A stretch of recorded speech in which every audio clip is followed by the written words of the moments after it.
Konnichiwa, Oni-chan.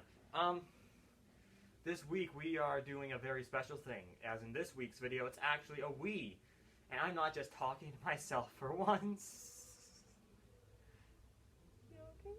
No, I'm not okay. Oh, so you're gonna have to speak up, sorry. The mic's really crappy. Ik liebe dich. I love you too. Ha. Anyways,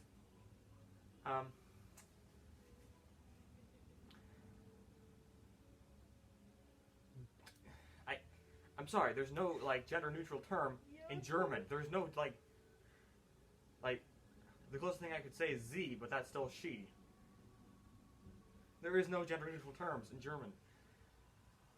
The most gender-neutral term in German is literally it. Ouch. I'm sorry. Es ist schon lieber. Und ich bin, General Moscow, being confusing as ever, because screw your opinion, I don't care. Now, speaking of that, we're going to talk about the best shotgun ever. The Liberator Fp 45. The small, single-shot American sabotage/assassination pistol. Because even that's better than the...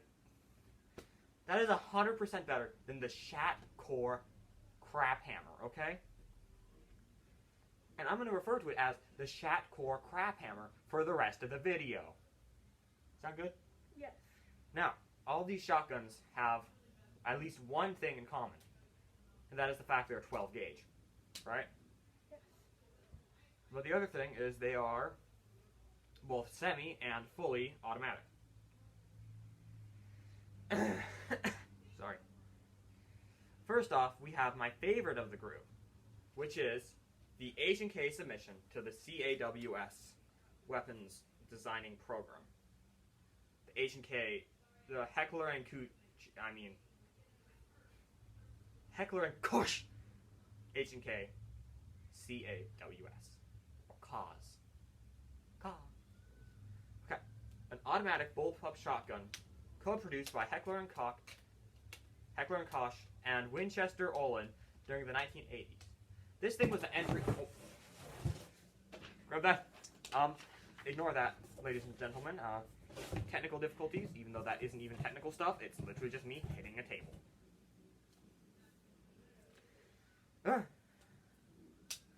Anyways, this was the entry into the U.S. Army's Close Assault Weapon System program. The same thing the Shitecore Craphammer was made during. Okay. Now, this is also fully ambidextrous, means I can... I would hypothetically be able to fire it from either hand if I could avoid breaking the gun for 5 seconds. Sorry, audience. I can toss it back and forth between my hands, shoot perfectly fine either way.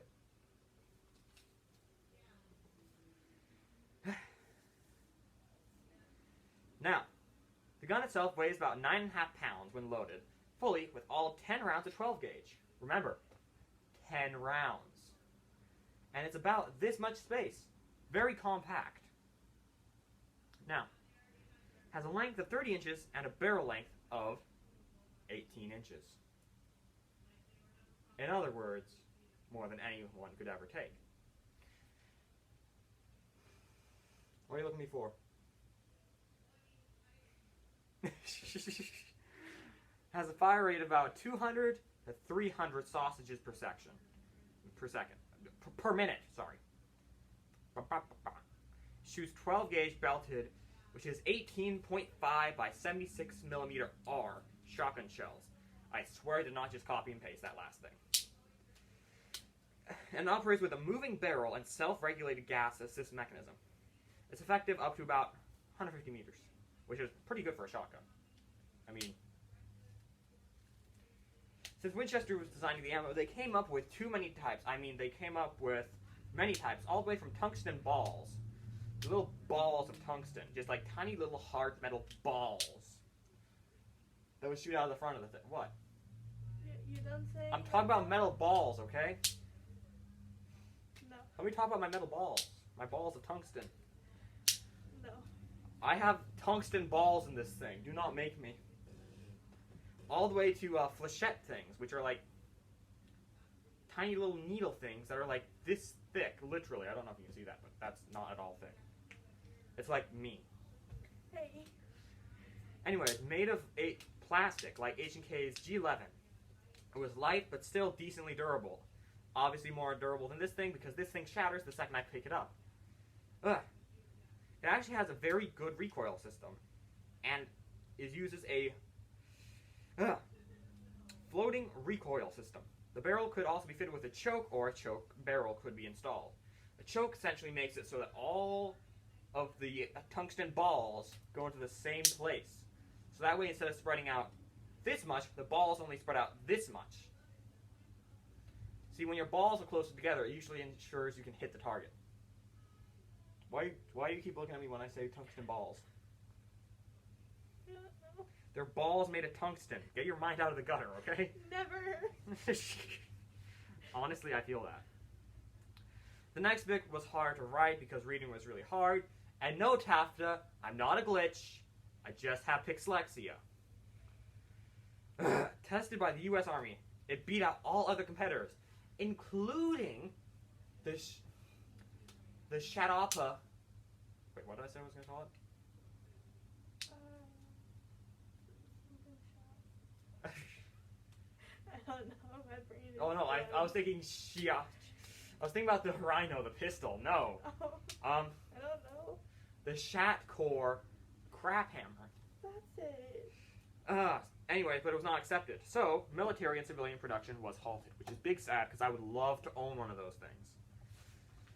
Okay, let me just put on my hazmat suit and get ready to projectile vomit at the camera.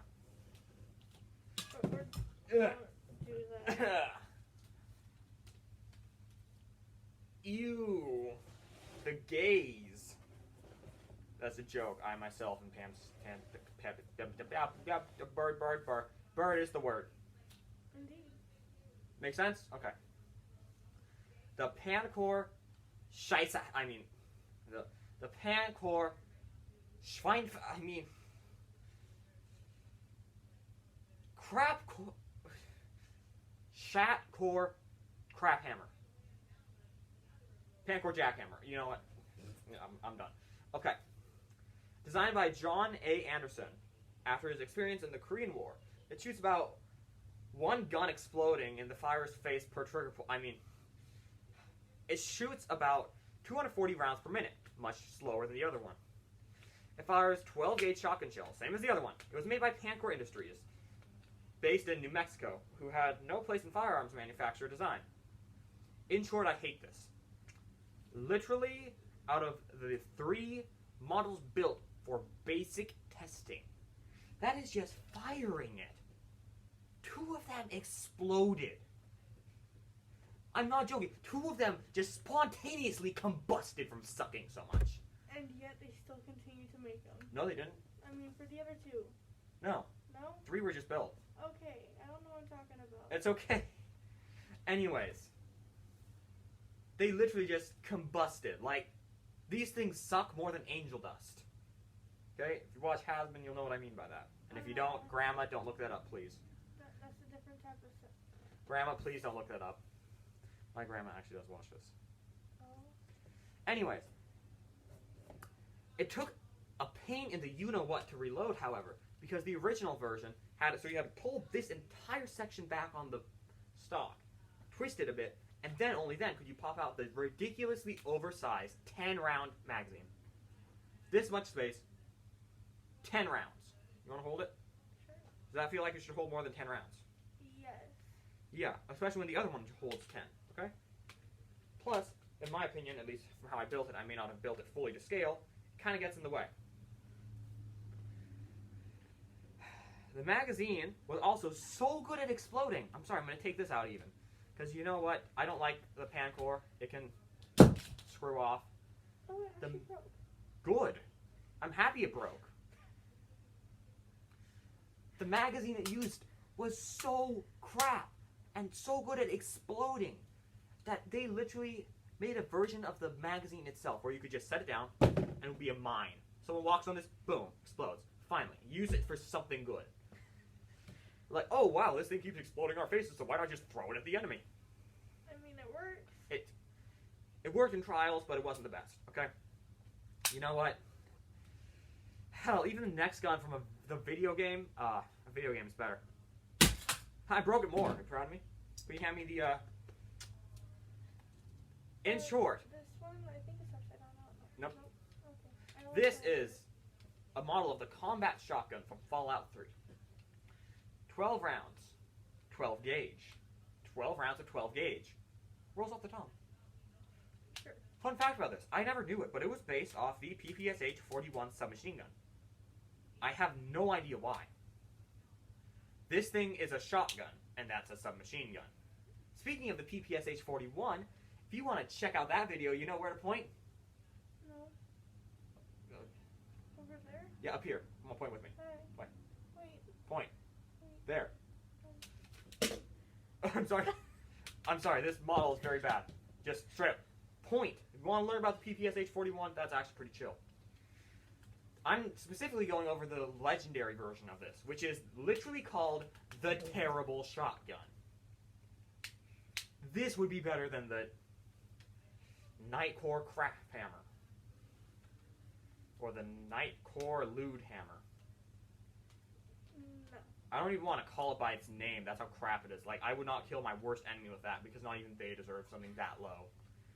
Like, this wouldn't be fit for burning. I can't even think of anything you would do with the Pancore other than shoot it. What would you do with it? I'd still burn it. You'd burn it? Yeah. Respectable. Mabby, what do you do? Okay, screw you too. No, she had a good answer. No, she didn't. She told me to screw off. No. In short, terrible shotgun, and it's better than the Pancore. It's actually a really good shotgun in the game. It has the second highest base damage of any small arms in the game, which I'm pretty sure is only second to the Alien Blaster. I like Fallout 3 if you couldn't tell. I couldn't tell at all.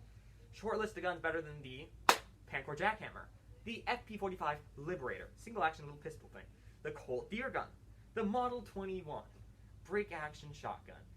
In other words, I would rather have any. You know what that makes me want to do? Oh, look how that goes. That gun's a disgrace.